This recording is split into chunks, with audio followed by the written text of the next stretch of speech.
The Battle of Vigo Bay, also known as the Battle of Rande, was a naval engagement fought on 23 October 1702 during the opening years of the War of the Spanish Succession. The engagement followed an Anglo-Dutch attempt to capture the Spanish port of Cadiz in September in an effort to secure a naval base in the Iberian Peninsula. From this station the Allies had hoped to conduct operations in the western Mediterranean Sea, particularly against the French at Toulon. The amphibious assault, however, had proved a disaster, but as Admiral George Rooke retreated home in early October, he received news that the Spanish treasure fleet from America, laden with silver and merchandise, had entered Vigo Bay in northern Spain. Philips van Armanda convinced Rooke to attack the treasure ships. Despite the lateness of the year and the fact that the vessels were protected by French ships of the line, the engagement was an overwhelming naval success for the Allies.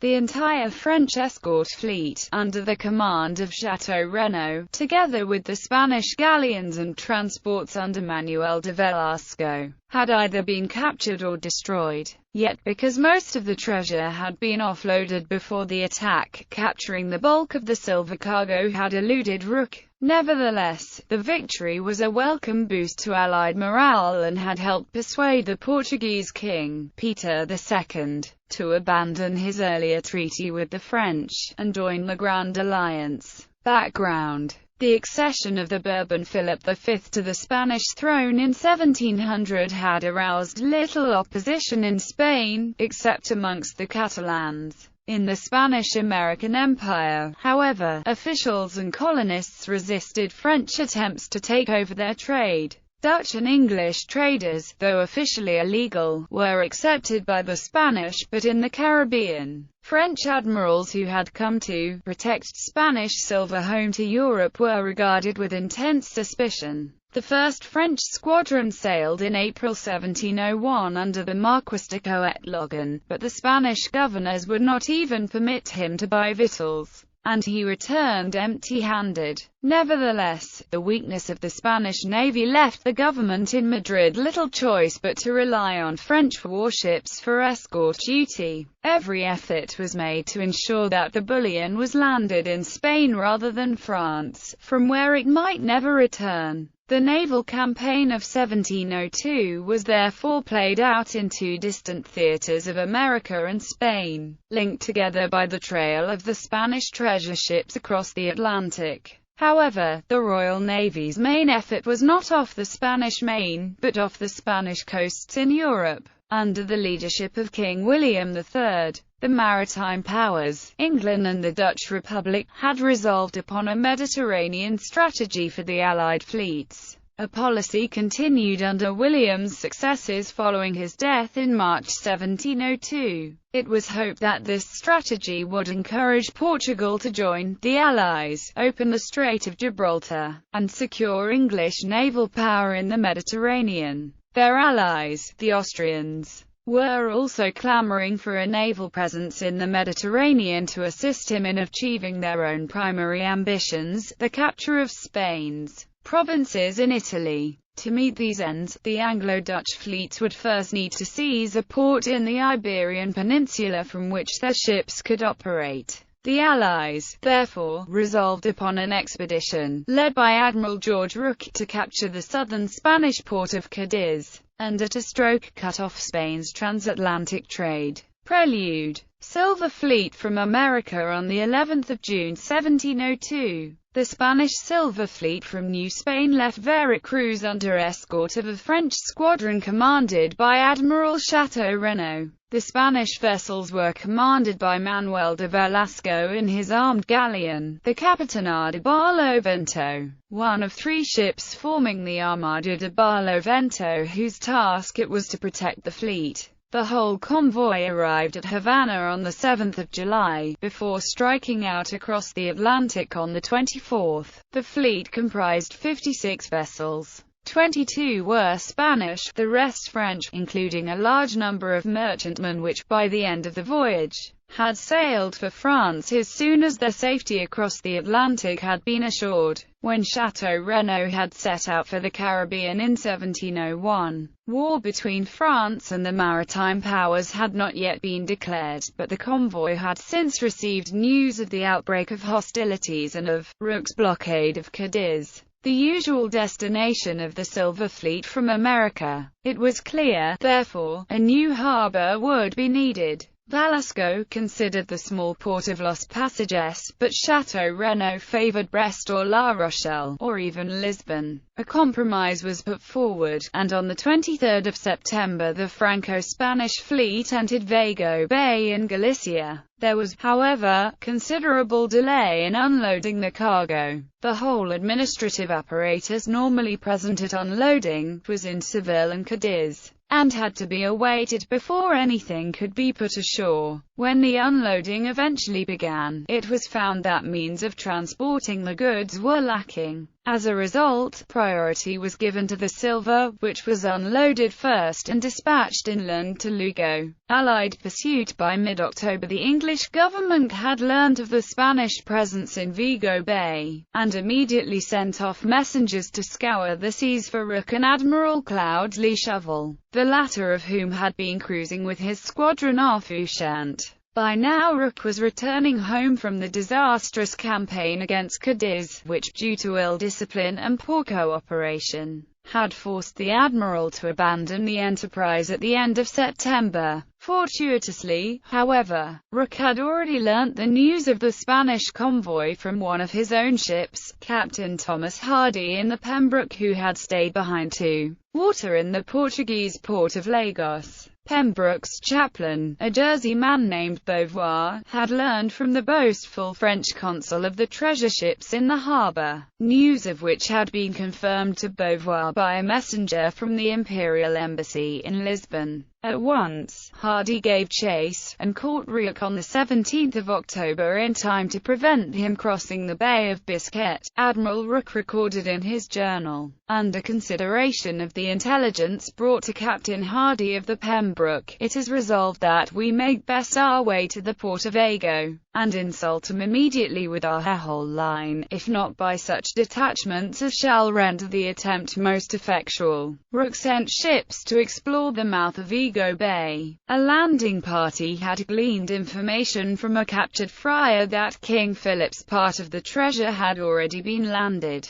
but that much wealth was still left on board the Spanish vessels. Battle. On the evening of the 22nd of October the Anglo-Dutch fleet entered the Rio de Vigo, and sailed past the two forts of the city of Vigo that fired at them as they passed by. At the end of the bay the French fleet and Spanish treasure ships lay in the harbour of Redondela, surrounded by the Galician mountains. Chateau Renaud had taken charge of the defensive measures, and had blocked the narrow entrance across the Rande Strait, with a boom made largely of timber and chain tightly bound together. At the north end of the boom was positioned a gun battery which, according to Rooke's journal, comprised 15 or 16 guns. At the south end sat Fort Rande, sitting a little way up from the sea, consisting of a strong stone tower with platforms constructed for cannon. The space between the tower and the water's edge consisted of a fortified enclosure, at the bottom of which stood a battery commanding the straits.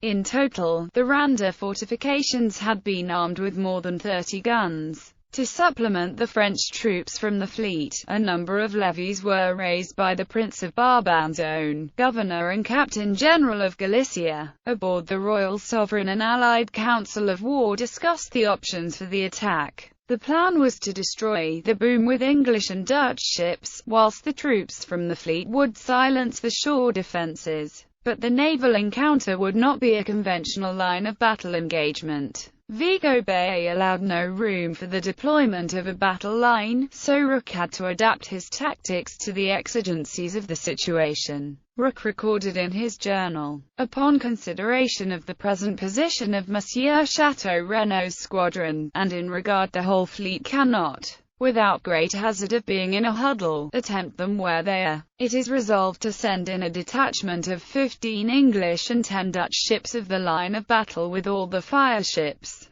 to use their best endeavors to take or destroy the aforesaid ships of the enemy, breaking the boom early in the morning on the 23rd of October. Vice Admiral Thomas Hobson in the Torbay led the attack on the boom, closely followed by a strong squadron of his English ships, and of Dutch vessels under Vice Admiral van der Goes. Near each end of the boom Chateau Renaud had moored two of his largest men of war, the Bourbon, and the Esperance. Within the boom he had moored 5 other large men of war with their broadsides bearing upon the entrance. Meanwhile, Ormond with some 2,000 men, had landed on the shore near Tace and marched on Fort Rande. Ormond sent Lord Shannon with the vanguard of grenadiers to assault the position, defended by several hundred troops. The wall enclosing the outer ward was stormed, and the seaward battery silenced in time to assist the breaking of the boom by the ships. The tower, defended by approximately 300 Franco-Spanish troops, held out a little longer, but this also fell to the Allied grenadiers, as the southern shore guns were being assailed by Ormond's men. The 90-gun Association attacked and silenced the smaller northern battery on the other side of the bay. The Torbay, favoured by a breath of wind, crashed at the boom, it cracked, and the ship floated through in amongst the French squadron beyond. However, a sudden drop in the breeze prevented any other Allied vessel following, and Hobson found himself temporarily outnumbered. A fireship was laid alongside the Torbay, setting it alight. Fortunately for Hobson, the fireship, laden with snuff from the Spanish Indies, suddenly blew up, and a great cloud enveloped the English vessel, partly extinguishing the flames, thus enabling the crew to control the blaze. According to Rook's journal, 53 men were drowned in the incident. But as the breeze picked up, the other Allied ships managed to traverse the boom and engage with the enemy. With the boom broken, and the forts silenced, the Franco-Spanish fleet was lost. Offering little resistance, Chateau Renaud's men set fire to their own ships in the harbour, and sought safety on shore. The Allied seamen worked throughout the night to save their prizes, and by morning there was not a single French or Spanish vessel that had not been either captured or destroyed. Aftermath. Losses and gains. Vigo Bay was a major naval disaster for the French.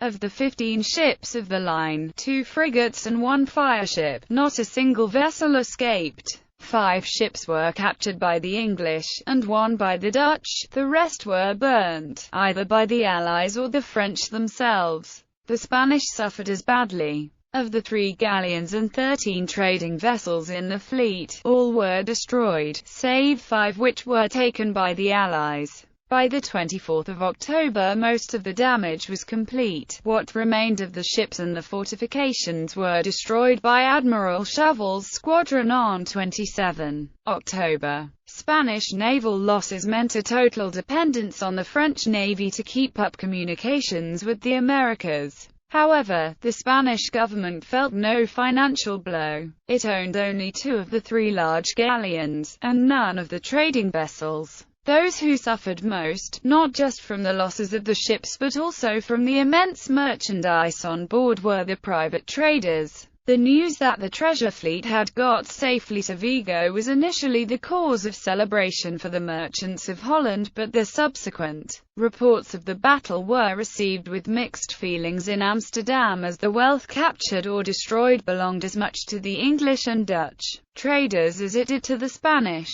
What the Spanish government did own was the silver, most of which had already been unloaded from the ships before the Allied attack, and was ultimately deposited in the castle of Segovia. The Allies, therefore, did not capture as much silver for themselves as was often supposed. The Master of the Mint, Isaac Newton, stated in June 1703 that the total metal handed in to him by that date was 4,504 pounds 2 ounces of silver, and 7 pounds 8 ounces and 13 dwt of gold, estimated at a value of just £14,000. In February 1703, Philip V issued a decree, by way of reprisal, to confiscate all the silver that had come with the treasure fleet belonging to the English and Dutch, totaling 4 million pesos. In addition, the king decided to borrow 2 million pesos from what had come for the Spanish traders and the consulate of Seville. In total, Philip managed to keep nearly 7 million pesos, representing over half the silver from the fleet, amounting to the biggest sum in history obtained from the American trade by any Spanish king. The result was an immense financial windfall for Philip V.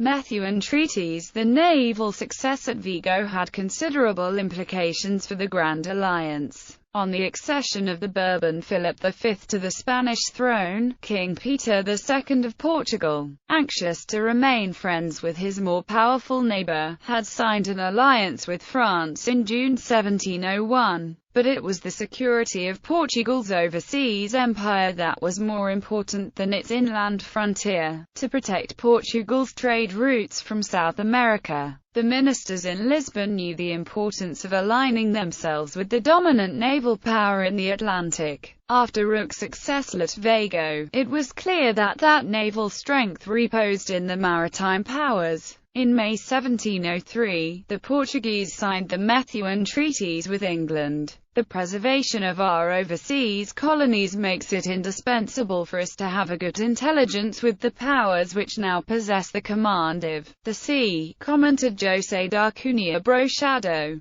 the Portuguese minister in London. The cost is heavy, but for us such an understanding is essential. It was an Allied triumph to detach Portugal from her French alliance. With Lisbon as a base, the Allied fleet could dominate the Strait of Gibraltar and cripple French action in the Mediterranean. But the alliance with Portugal forced a major change in Allied strategy. The maritime powers now found themselves committed to extensive campaigning in Spain, with one army based in Lisbon, another based to the east in Catalonia. The policy was ultimately to prove a heavy burden and the cause of a disastrous campaign in the peninsula, but in the long term, the commercial provisions of the treaties were to prove an essential component of Britain's wealth. The naval victory at Vigo, therefore, made an indirect but powerful contribution to Britain's 18th-century prosperity. Sunken treasure. On 10